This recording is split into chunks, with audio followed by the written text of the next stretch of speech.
LDC graduation নিয়ে দেখুন জিনিসটা কি হবে, আমরা এলডিসি থেকে উত্তরণ হলে পৃথিবীর বিভিন্ন বাজারে যে আমরা শুল্কমুক্ত সুবিধা পাচ্ছি সেটা আমরা সেগুলো কিন্তু অনেক বাজারে আমরা পাবো না। এই তো এটাতে দুইটা ব্যাপার, একটা হচ্ছে যে কিছু কিছু ক্ষেত্রে পলিসি এঙ্গেজমেন্ট হচ্ছে ওইসব দেশগুলোর সঙ্গে, তারা একটু বাড়াতে পারবে কিনা, হ্যাঁ সেগুলোর ক্ষেত্রে কিছু পজিটিভ ডেভেলপমেন্ট কিন্তু আমার আছে। যেমন ইউকে বলেছে যে বাংলাদেশে এলডিসি গ্র্যাজুয়েশনের পরেও একই রকম সুবিধা, অলমোস্ট একই রকম সুবিধা এটা চালু থাকবে। হ্যাঁ, আমাদের এখন অন্য দেশগুলোর সঙ্গে এঙ্গেজ হতে হবে। ইউরোপিয়ান ইউনিয়ন হচ্ছে আমাদের প্রধান বাজার, সেই বাজারে যদি আমরা দেন দরবার করে খানিকটা সুবিধা পাই সেটা আমাদের কিন্তু সাহায্য করবে। কিন্তু এলডিসি গ্র্যাজুয়েশন কিন্তু একটা ক্ষণ, যে ক্ষণে বাংলাদেশ চিন্তা করতে পারে আমাদের সক্ষমতার পরিমাণটা আমরা বাড়াবো। তাহলে আমাদের কি করতে হতো, আমাদেরকে দেখতে হবে যে জিনিসগুলো আমাদের সক্ষমতাকে কমায়। যেমন আপনি যদি ম্যাক্রো ইকোনমি যদি ইনস্টেবিলিটি থাকে, আপনি যত চেষ্টাই করেন আপনি কিন্তু ওই মার্কেটগুলো দেখবেন যে ওই কম্পিটিশন আপনার কিন্তু আপনি পারবেন না। ইনফ্লেশন হচ্ছে number one enemy for your export competitiveness.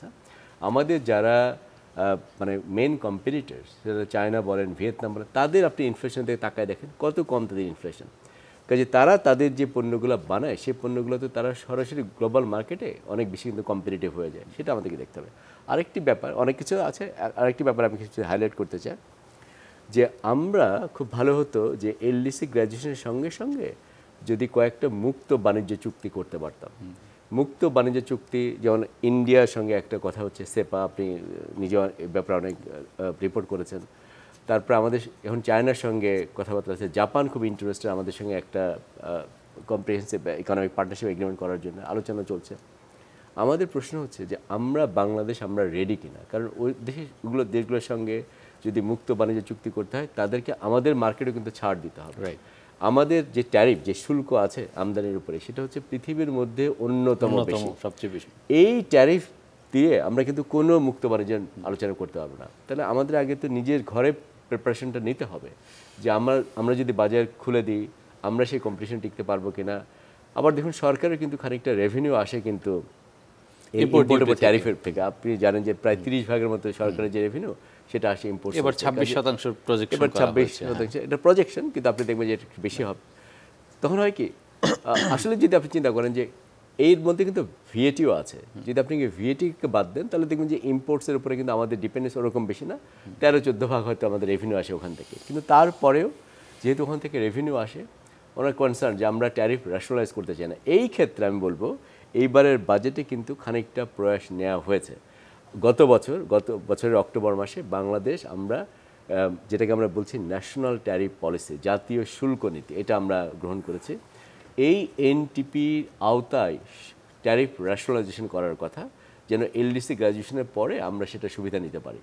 এখন আমরা মনে করেছিলাম যে, স্পেশালি আমি মনে করেছিলাম যে এই বছরের বাজেটে শক্ত নির্দেশনা থাকবে যে এই ট্যারিফগুলোকে আমরা কীভাবে রেশনালাইজ করবো। হ্যাঁ, এখানে অর্থমন্ত্রী বলেছেন, কয়েকটি পণ্যের কথা মেনশন করেছেন, আমি যদি ভুল না করে থাকি 141টি পণ্যের উপর থেকে সাপ্লিমেন্টারি ডিউটি উঠিয়ে নিয়ে যাওয়া হবে, আরও কয়েকটি কথা বলা হয়েছে। কিন্তু এগেন আমার কাছে মনে হচ্ছে এই পথ চলাটাও আমরা হয়তো একটু শ্লথ গতিতে যাচ্ছি।